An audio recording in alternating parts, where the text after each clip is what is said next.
When the president of the Homeowners Association attempted to force him out of his home, she was blissfully unaware that she was stepping directly into a nightmare of her own making. Darius Cole had spent years visualizing the moment he would finally possess a property in a serene, high-end community, and after endless cycles of hard work, that vision had finally solidified into reality.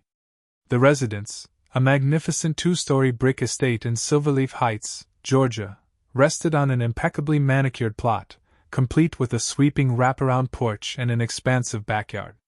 It was precisely what he had manifested: peaceful, sophisticated, and the ultimate sanctuary to put down roots, yet a subtle dissonance vibrated through the air from the very first day.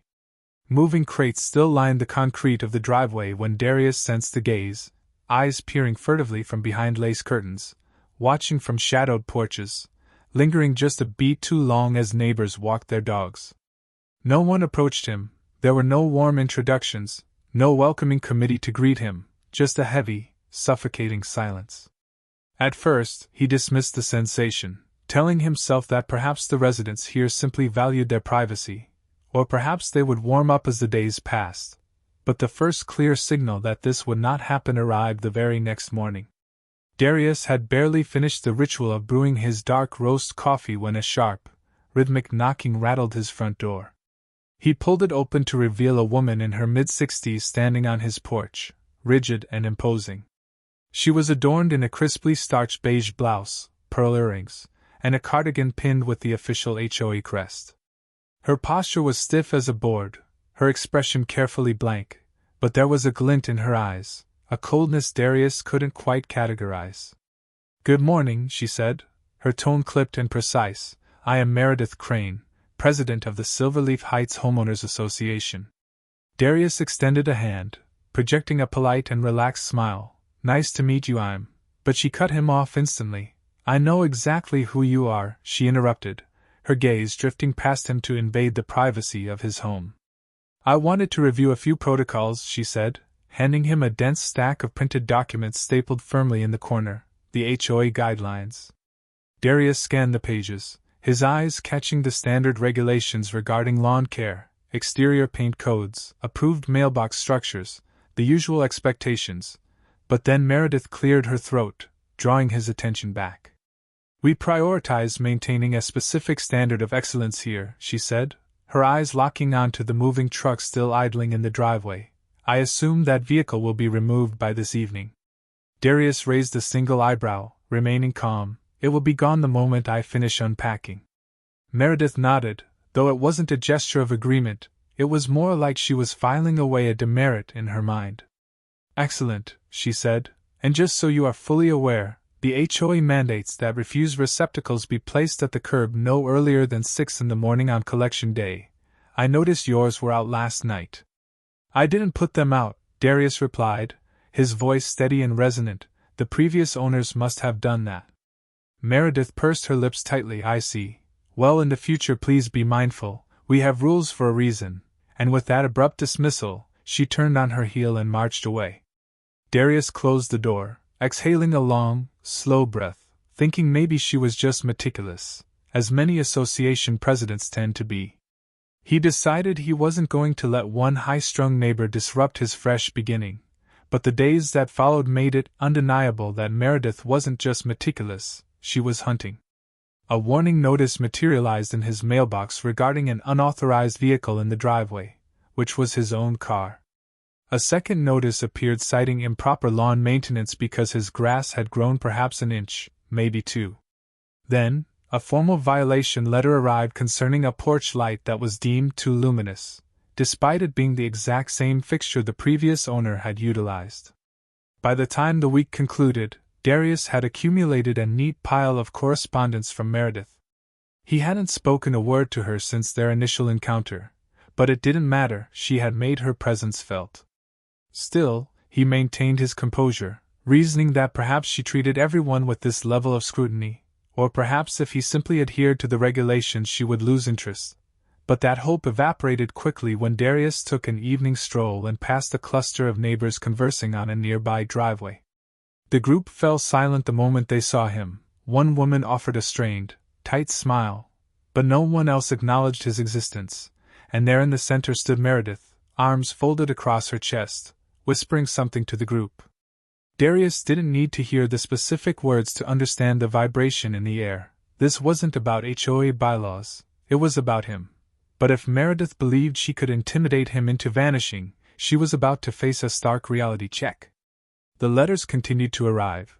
As each morning Darius discovered a fresh notice folded precisely in his mailbox, sealed with the Silverleaf Heights stamp. At first, he tossed them into a kitchen drawer, skimming them just enough to verify what he already suspected, that Meredith Crane was determined to make his existence miserable. However, by the time he received the 5th letter in a mere 2 weeks, Darius had reached his limit. This notification concerned his trash cans again, stating that bins must be retrieved within 1 hour of collection to preserve the aesthetic integrity of the neighborhood. Darius stared at the paper, a prickly heat of irritation bubbling beneath his skin, knowing he had retrieved his bins exactly when his neighbors had after returning from work, but apparently that wasn't sufficient.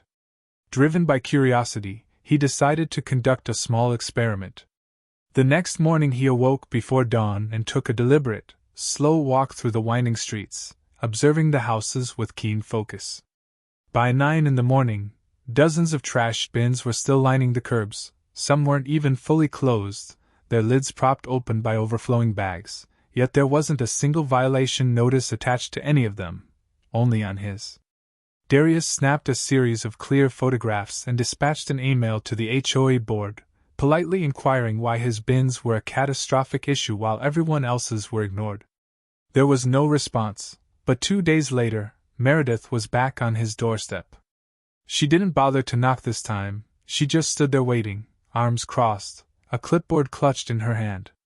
Darius opened the door and leaned casually against the frame. "Is there something I can help you with?" Meredith didn't answer immediately. She peered over his shoulder, her eyes scanning the interior of his sanctuary as if taking inventory of his life. Then she held up a form.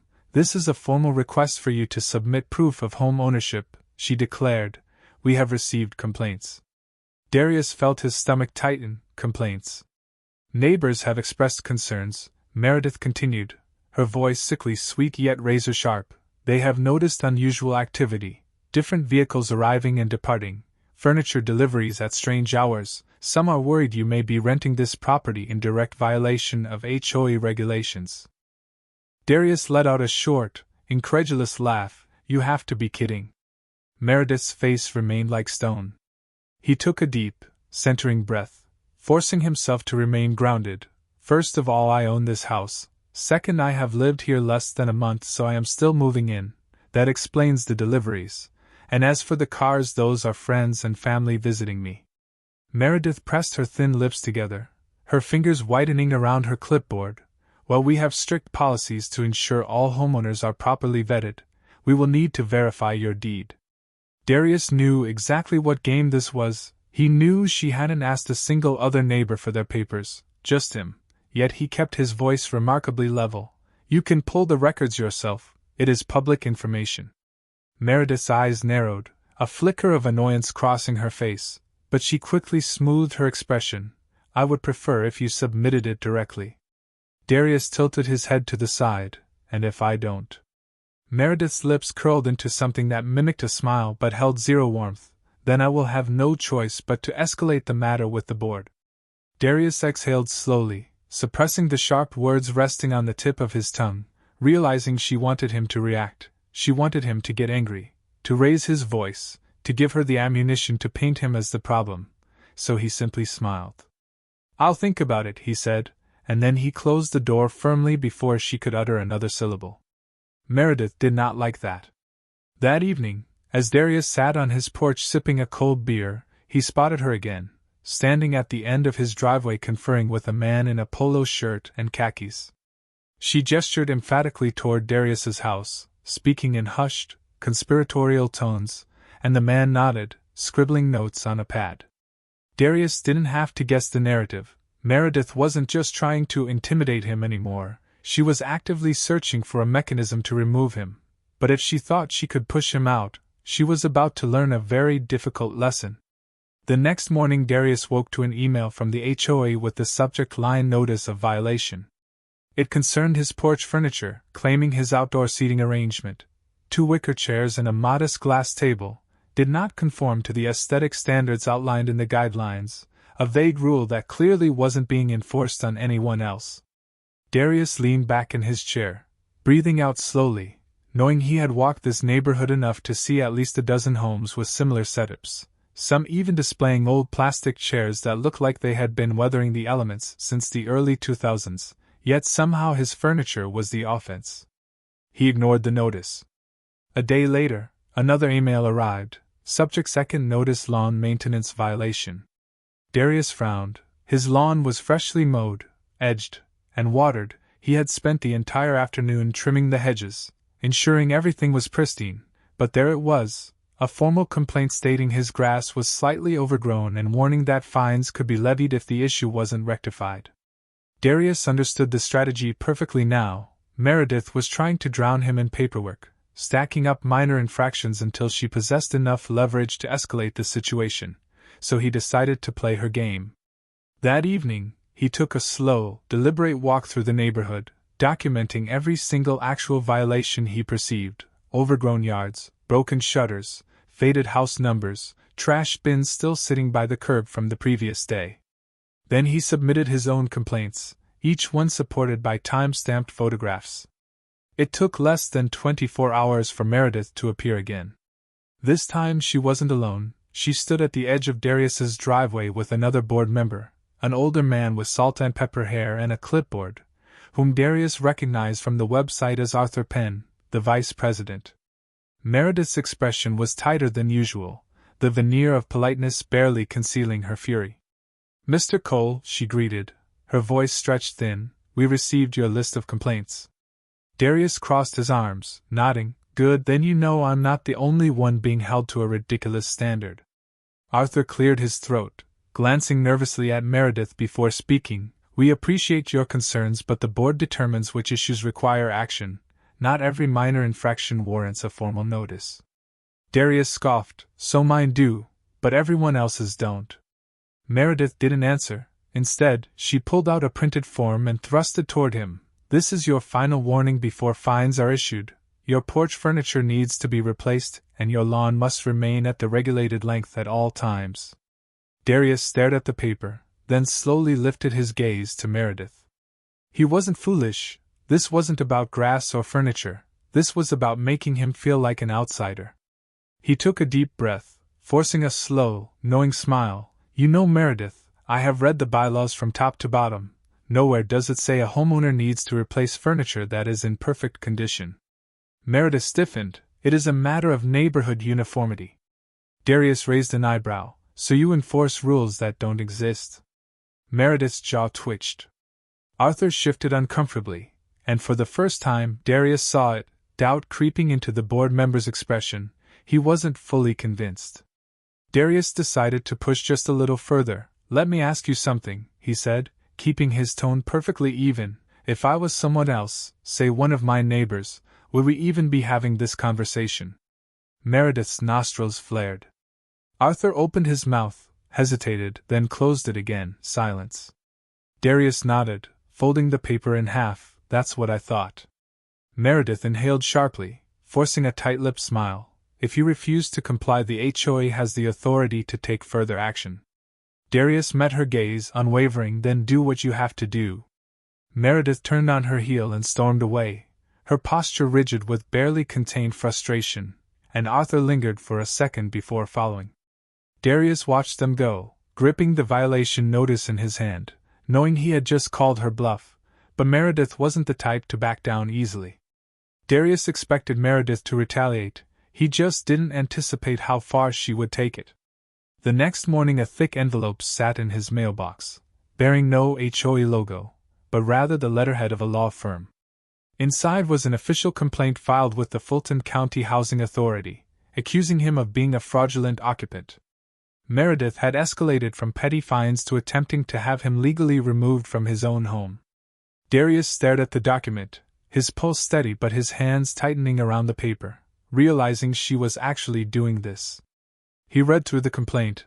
The claims were flimsy allegations that he had failed to provide proof of ownership, suspicions that he was renting under false pretenses, and a statement that multiple neighbors had expressed concerns about his presence. No names, no actual proof, just assumptions dressed up in legal jargon. For a split second, Darius considered ignoring it, knowing the accusations wouldn't hold up, but then he realized this wasn't about getting him evicted, it was about exhausting him. Meredith wanted him buried in legal headaches, she wanted him frustrated, drained, willing to just walk away rather than fight back, but what she didn't know was that she was playing right into his hands. That evening Darius made a phone call. "Hey Leo," he said when the line picked up, "I need a favor." Leo Rossi had been Darius's real estate attorney for years, sharp, relentless, and twice as ruthless as Meredith ever hoped to be. By the next morning, Darius had everything he needed, and he wasn't just going to defend himself, he was about to flip the entire reality of the situation on its head. 3 days later, the emergency board meeting was packed. Meredith sat at the head of the long conference table, her expression carefully neutral, flanked by other board members, some looking uncomfortable, others pretending to be engrossed in their notes. The room buzzed with whispered conversations as homeowners shifted in their seats, glancing between Darius and the board. They had all heard the rumors and were waiting for a showdown. Meredith cleared her throat, lifting a printed document. "We are here to address the ongoing issue regarding Mr. Cole's residence. Given the numerous violations and the concerns raised by our community members, I'd like to speak," Darius interrupted, his voice calm but commanding. Meredith's lips thinned. "You will have a chance to respond after."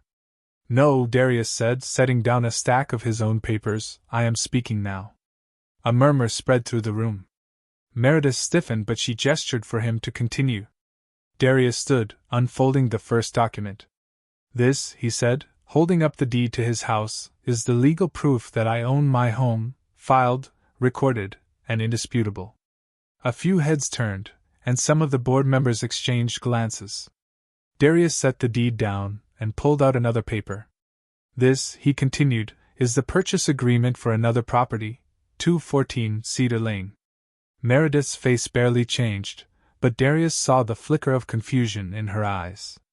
Then he pulled out the final document. "And this," he said, letting the words hang heavy in the air, "is the deed for 216 Cedar Lane, Meredith's house." The silence that followed was deafening. Darius didn't sit back down, he let the weight of the moment settle, let Meredith process what had just happened. The same woman who had spent weeks trying to have him removed had just discovered that her own house belonged to him, and she hadn't even known. Meredith's mouth opened slightly, but no sound emerged. Then in a quiet, tight voice she asked, "How?" Darius folded his arms. "You might want to check the HOA records, Meredith. That foreclosure you ignored, the property sale that went through last month, I was the buyer." A few gasps rippled through the crowd, and Meredith's hands clenched around the papers in front of her. Darius tilted his head. "So tell me, Meredith, who is the real trespasser now?" And just like that, the entire energy of the room shifted. The room sat in stunned silence. Meredith's face had drained of color, her perfectly controlled demeanor cracking at the edges. The power she had wielded over Darius for weeks had just disintegrated in front of everyone. Darius took his time, letting the weight of his words settle. He wasn't done. He picked up another document from his neatly stacked pile. "Now let's talk about fraudulent eviction attempts." Meredith's head snapped up. "Excuse me." Darius tapped the legal complaint she had filed. "You reported me as an illegal occupant. You claimed I had no right to live in my home." He paused, looking directly at her. "Would you care to explain why?" Meredith's fingers twitched against the table, but she forced her voice to remain even. "As I stated in my report, several residents expressed concerns." "Who?" Darius interrupted. Meredith's jaw tightened. "I am not at liberty to disclose." "No names," Darius said, raising an eyebrow. "That's funny because I spoke to several neighbors before this meeting. No one remembers expressing concerns." A few murmurs stirred in the crowd. Homeowners exchanged glances, some shifting uncomfortably. The tension in the room shifted. It wasn't just between Darius and Meredith anymore. People were starting to see the truth. Meredith opened her mouth, but Darius continued before she could recover. You accused me of violating policies, yet you have repeatedly ignored other violations in this community. He pulled out a stack of printed emails. I filed formal complaints about broken shutters, overgrown lawns, trash bins left out for days. None of them resulted in violation notices. He turned to the rest of the board. Tell me, do these rules only apply when Meredith feels like enforcing them? Arthur Penn, the vice president, cleared his throat. I think we should take a moment to. No, Darius said sharply, eyes still on Meredith. Because this isn't about rules, it never was. This was about her deciding who she thinks belongs here. A sharp murmur rippled through the crowd. Meredith's lips parted, panic flashing across her face. For the first time, Darius wasn't just exposing her, he was forcing the entire neighborhood to witness what had been happening right in front of them. Meredith let out a shaky breath. Mr. Cole, I was simply trying to intimidate me into leaving. Darius finished for her. Yeah, I got that. Silence. Then a voice from the back of the room broke through. This is a disgrace, an older man muttered. Darius turned to see Mr. Abernathy, one of the longest-standing residents, shaking his head as he looked at Meredith. You really tried to evict the man who owns your house. A few scattered chuckles echoed through the room. The shift was happening, but Darius wasn't done yet. He placed his final document on the table. And one more thing, Meredith, you are behind on your HOA fees. Her head snapped up. That's a lie. Darius tapped the paper. I bought your house at auction, remember, that includes the debt attached to it. You owe the association over $3,000 in unpaid fines and fees. A fresh wave of whispers spread through the board members. Arthur adjusted his glasses, frowning as he read over the document. Meredith, is this true? Meredith's lips parted, but no words came out. She had buried herself. Darius leaned back in his chair. I suggest you start paying up. Wouldn't want to violate any of your own rules, would you? A low chuckle swept through the crowd. Even some of the board members were barely containing their reactions. Meredith's face burned red. She had spent weeks trying to control Darius, and now in front of the entire assembly, her authority had been reduced to ash. She clenched her jaw, scrambling for a way out. This meeting is adjourned, she snapped, shoving her papers into a folder. We will revisit this matter at a later date. She shot to her feet and marched toward the exit, her heels clicking frantically against the tiled floor. But for the first time, no one followed her. Darius exhaled, the tension in his shoulders finally easing. He had won, but Meredith wasn't the type to walk away without a fight. Meredith stormed out of the meeting, her face tight with barely contained rage. The silence she left behind was thick. No one moved, no one spoke. The board members shifted uncomfortably, as if finally realizing they had hitched themselves to the wrong wagon. Darius didn't move either, he just sat back watching. Then slowly the murmurs began. Can you believe this? Someone whispered. She tried to evict the wrong guy. Another chuckled. Arthur Penn, still seated at the table, cleared his throat. Well, he started awkwardly adjusting his tie. I think it's safe to say this situation was mishandled. Mishandled? Darius let out a short laugh. That was one way to put it. One of the neighbors, Sarah Jenkins, a middle-aged woman who lived 3 houses down, turned to him. I don't know what to say, she admitted. I had no idea she was doing all this. Darius arched an eyebrow. Didn't you? Sarah opened her mouth, but no words came out. A few others looked away, shifting in their seats, because the truth was they didn't know. They had watched as Meredith issued violation after violation. They had seen how she singled Darius out, and yet until she embarrassed herself no one had said a word. The guilt was settling in now, but guilt wasn't an apology, and Darius wasn't interested in empty words. Instead, he turned to Arthur. Since we are still here, let's discuss actual violations. Arthur straightened, uneasy. Like what? Darius picked up his list, the same one Meredith had ignored when he submitted it weeks ago. Broken fences, trash bins left out for days, lawns that haven't been mowed in weeks. All of these violations exist right now, but somehow I was the only one receiving fines. Arthur glanced at the list, then at the other board members. A few of them looked visibly uncomfortable. They knew Darius was right. We will review these complaints properly, Arthur said. Darius gave a slow nod. Good. And while you are at it, I would like to file a formal complaint against Meredith Crane for harassment. falsifying complaints, and attempting to misuse her authority for personal grievances. A fresh wave of murmurs rippled through the room. Sarah shifted in her seat. Do we have the authority to do that?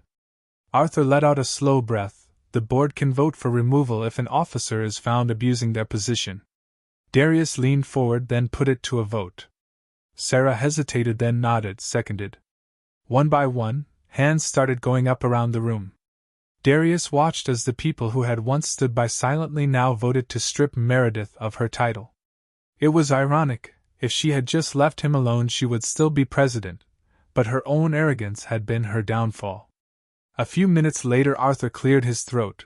By a majority vote, Meredith Crane is officially removed as president of the Silverleaf Heights Homeowners Association, effective immediately. There it was, the final nail in the coffin. Darius stood, slipping his papers into his folder. Well, he said, turning toward the door, that was productive. A few chuckles broke the tension, and as he stepped out he could feel the weight of dozens of eyes on him. They had all learned the lesson that night, but the person who needed it most was still in denial, because Meredith Crane wasn't done yet. Meredith didn't take defeat lightly. The morning after her public humiliation at the meeting, Darius spotted her standing at the edge of his driveway. She wasn't alone this time. Her husband Walter, a man in his early 70s with a stiff posture and a scowl, stood beside her. Darius stepped onto his porch, arms crossed. Something I can help you with. Meredith's voice was tight and controlled. I want to discuss the sale of my home.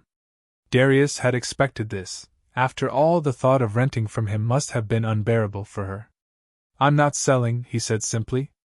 Meredith's jaw clenched. I have lived in that house for 32 years. Darius tilted his head.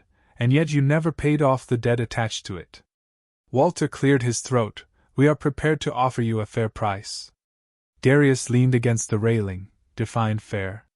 Meredith huffed, her patience wearing thin. The same amount you paid at auction. Darius let out a short laugh. That isn't how real estate works. You lost your house because of unpaid fees. I legally purchased it. If you want it back, you will have to buy it at market value. Meredith's hands balled into fists. That is outrageous. You are just trying to make a profit off of me. Darius's expression hardened. No, Meredith, I am treating you exactly how you treated me. Silence stretched between them. For weeks she had weaponized rules and regulations against him, convinced she held all the power. Now she was the one at someone else's mercy. Walter sighed. How much? Darius glanced toward the house. Given the location, the current market, and your unpaid fees, $450,000. Meredith's face twisted. That is outrageous. Darius shrugged. Then I guess you will have to find somewhere else to live. For the first time, true panic flickered across her face. This was real now. She wasn't just being removed from the board. She was losing the home she had lived in for 3 decades. Walter sighed heavily, rubbing a hand over his face. We will consider it. Darius nodded. Take your time. As they turned to leave, Meredith hesitated. She looked back at him. Something different in her expression. Not quite remorse, but the realization that she had never actually been in control.